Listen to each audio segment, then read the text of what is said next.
السلام علیکم ورحمۃ اللہ وبرکاتہ۔ دوستو، امید کرتا ہوں آپ خیریت سے ہوں گے۔ میں ہوں محمد مقصود قاسمی اور آپ دیکھ رہے ہیں باغ مدینہ یوٹیوب چینل۔ دوستو، آج کی اس ویڈیو میں ہم اس شخصیت کے بارے میں جانیں گے جو اپنے قبر میں آرام فرما رہی ہے، اور ہندوستان کا شاید ہی کوئی ایسا شخص ہو جو حضرت سے واقف نہ ہو۔ حضرت کے اتنے کارنامے ہیں، اتنی اچھی اچھی چیزیں ہیں جن کو کبھی بھی بھلایا نہیں جا سکتا۔ انہی کے بارے میں آج ہم مختصر طور پر ان کے سوانح حیات کے بارے میں جاننے کی کوشش کریں گے۔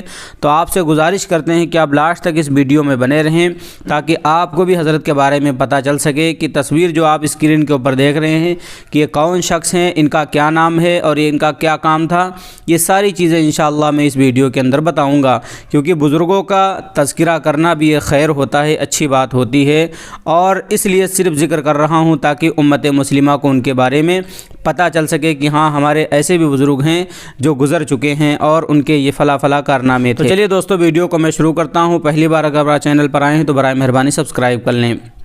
کل دوستو 6 فروری تھی اور حضرت کا اس دن یوم وفات تھا۔ فدائے ملت حضرت مولانا سید اسعد مدنی نور اللہ مرقدہ، آپ فدائے ملت، امیر الہند ثانی، ہندوستانی مسلمانوں کے عظیم قائد شیخ الاسلام حضرت مولانا سید حسین احمد مدنی کے بڑے صاحبزادے و جانشین، جمعیت علماء ہند کے صدر اور دارالعلوم دیوبند کی مجلس شورا کے رکن رکین تھے۔ ولادت آپ کی ولادت 6 ذی القعدہ 1346 ہجری مطابق 27 اپریل 1928 بروز جمعہ دیوبند میں ہوئی۔ تعلیم و تربیت آپ نے ابتدائی تعلیم اپنی والدہ ماجدہ محترمہ سائرہ صاحبہ سے حاصل کی، جو قابل رشک صفات کی حامل خاتون تھیں۔ 1355 ہجری مطابق 1936 میں فوت ہو گئی تھی۔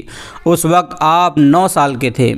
آپ نے اپنے والد صاحب سے بھی ابتدائی تعلیم حاصل کی، پھر آپ کے والد صاحب حضرت مدنی رحمۃ اللہ علیہ کے خادم خاص حضرت مولانا قاری اصغر علی سہس پوری رحمۃ اللہ علیہ نے آپ کی تعلیم و تربیت کی ذمہ داری سنبھالی اور انہی کے زیر نگرانی تعلیم حاصل کی۔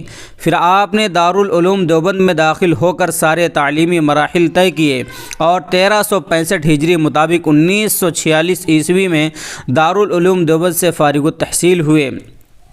آپ کے اساتذہ میں شیخ الاسلام حضرت مولانا سید حسین احمد مدنی رحمۃ اللہ علیہ، شیخ الادب حضرت مولانا اعزاز علی امروہوی رحمۃ اللہ علیہ، استاذ الاساتذہ حضرت علامہ ابراہیم بلیابی رحمۃ اللہ علیہ، حکیم الاسلام حضرت مولانا قاری محمد طیب قاسمی رحمۃ اللہ علیہ، حضرت مولانا محمد ادریس کاندھلوی رحمۃ اللہ علیہ، حضرت مولانا فخر الحسن مراد آبادی رحمۃ اللہ علیہ، حضرت مولانا عبدالحق رحمۃ اللہ علیہ بانی دارالعلوم حقانیہ اکوڑا خٹک جیسے اساتین علم و فضل شامل ہیں۔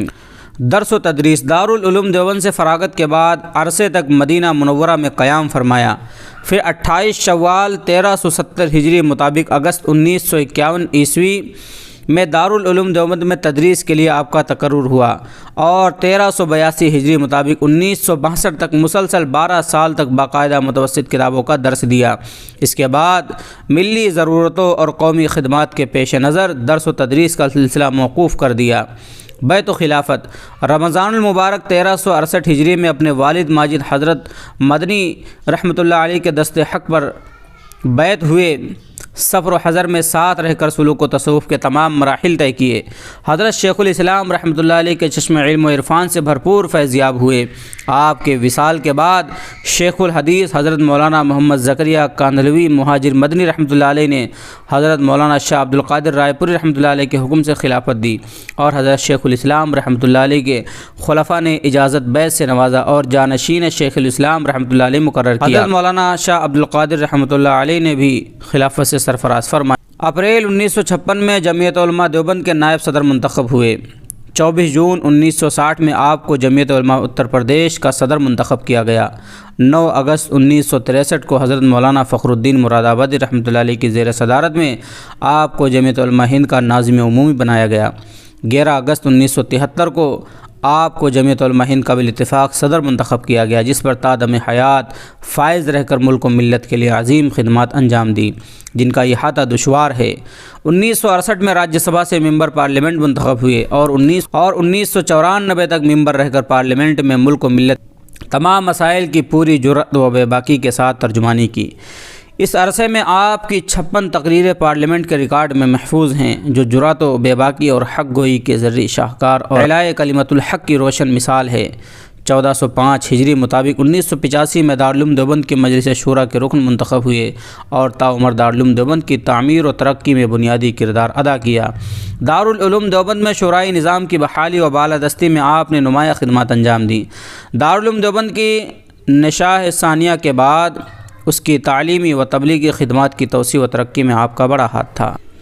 آپ کا اہم کارنامہ، آپ کی زندگی کا ایک اہم کارنامہ 2 نومبر 1986 کو کل ہند امارت شرعیہ ہند کا قیام ہے، جس کے اولین اجلاس منعقدہ 1986 میں محدث کبیر حضرت مولانا حبیب الرحمن صاحب اعظمی رحمۃ اللہ علیہ کو امیر الہند اور آپ کو نائب امیر الہند منتخب کیا گیا۔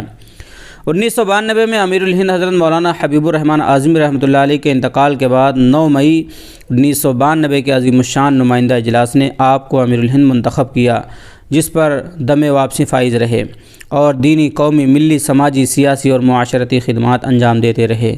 جمعیت علماء ہند کے پلیٹ فارم سے آپ نے ہندوستانی مسلمانوں کی شاندار مثالی قیادت کی اور بے لوث خدمات کی ایک روشن تاریخ رقم کی۔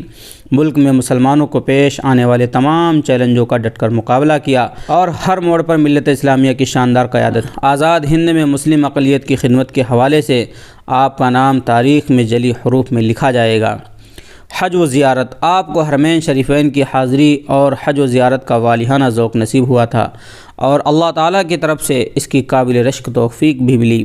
اس سعادت و خصوصیت میں بھی آپ اپنی مثال آپ ہیں۔ دستیاب معلومات کے مطابق آپ نے 37 حج اور 32 عمرے کے سفر فرمائے۔ ای سعادت بزور نیست۔ وفات 5 نومبر 2005 مطابق 2 شوال المکرم 1424 ہجری بروز شنبہ کو آپ وہیل چیئر پر دارالعلوم دیوبند کی مسجد رشید سے دیوبند میں اپنے گھر واپس آ رہے تھے کہ اس سے پھسل گئے، جس کے نتیجے میں دماغ میں گہرا زخم آیا، دماغ کی رگیں ناکارہ ہو گئیں اور آپ مفلوج ہو گئے۔ نئی دہلی کے مشہور اپولو ہسپتال میں داخل کیے گئے، جہاں اعلیٰ سے اعلیٰ علاج ہوتا رہا، لیکن آپ مسلسل 3 ماہ تک بے ہوش رہے۔ وقت آخر آ چکا تھا، اس لیے ساری تدبیریں ناکام ثابت ہوئیں اور 7 محرم الحرام 1427 ہجری مطابق 6 فروری 2006 بروز دوشنبہ کی شام 5:45 بجے بمقام اپولو ہسپتال دہلی یہ آفتاب عظیمت غروب ہو گیا۔ انا للہ و انا الیہ راجعون۔ 8 محرم الحرام 1427 ہجری مطابق 7 فروری 2006 کو صبح 7:25 پر دارالعلوم دیوبند میں حضرت مولانا محمد طلحہ صاحب کاندھلوی نے نماز جنازہ پڑھائی، جس میں 1 لاکھ سے زائد علماء، مشائخ، طالبان علوم نبوت اور عام مسلمانوں نے شرکت کی اور مزار قاسمی دیوبند میں اپنے والد ماجد حضرت شیخ الاسلام رحمۃ اللہ علیہ کے ہمیشہ کے لیے آسودہ خواب ہو گئے، اور اس کو لکھنے والے ہیں احکر محمد طاہر غفر اللہ قاسمی دہلوی۔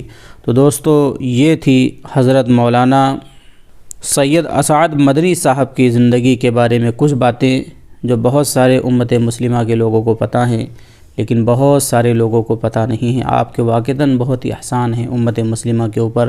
اللہ تبارک و تعالیٰ سے دعا ہے اللہ تبارک و تعالیٰ حضرت والا کی مغفرت فرمائے، جنت الفردوس میں اعلیٰ سے اعلیٰ مقام عطا فرمائے، اور ہم لوگوں کو بھی ملی و سماجی خدمات کرنے کی توفیق عطا فرمائے۔